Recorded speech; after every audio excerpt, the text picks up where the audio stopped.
મિત્રો 786 વાળી એક 500 ની નોટના કેટલા લાખ રૂપિયા આપો ભાઈ તમે? 2 લાખ રૂપિયા. બતાવો પૈસા બતાવો. જોઈ લ્યો મિત્રો, અત્યારે જો આખા ગામના છોકરાઓ ભેગા થઈ ગયા છે. આ ભાઈ કેતનભાઈ પાછા આવ્યા છે. અને આ ભાઈનું નામ શું ભાઈ તમારું? કમલેશભાઈ. તમારી તો લોટરી લાગી ગઈ ને? લોટરી લાગી જો ગઈ. મિત્રો, એક 500 ની રાખી હતી. એક જ નોટ કેટલા વર્ષથી સાચવીને રાખી હતી? કેદુની રાખી હતી. આ કમસે કમ 3 વર્ષ થઈ ગયા. એટલે હવે તમે આ ભાઈનો કોન્ટેક્ટ કરી લીધો અને તમને સીધા 2 લાખ. કોન્ટેક્ટ ભાઈનો મહિલો કેટલા દીધી ટ્રાય કરી હતી પહેલા. એટલે મને કેટલા બધા ફોન કરે, ભાઈ મને ફોન ન કરતા કે ભાઈ મારે નોટ દેવી. આ ભાઈનો નંબર ને આઈડી તમને અત્યારે પાછી આપી દઈશ. વિડીયો છેલ્લે સુધી જોજો. 786 નોટ ભાઈ તમે ક્યાં દેવા જાવશો વિદેશમાં?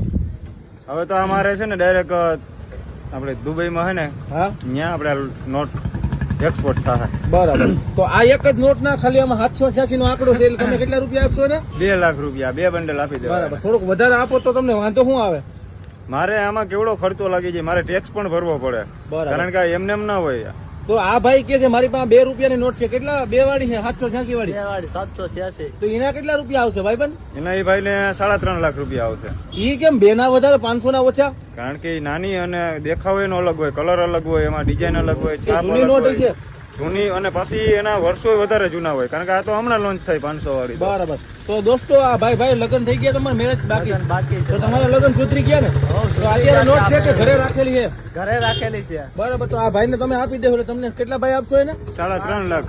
બરાબર. તો દોસ્તો આખું ગામના છોકરાઓ અત્યારે તમે જોઈ શકો છો કે અહીંયા ભેગા થઈ ગયા છે. અને બીજું શું કેવો ભાઈ, તમારી તો કાયદેસર લોટરી લાગી ગઈ. લોટરી લાગી ગયો. આ કેટલા વર્ષથી આ જ કામ આવી ગઈ. આ અંદાજે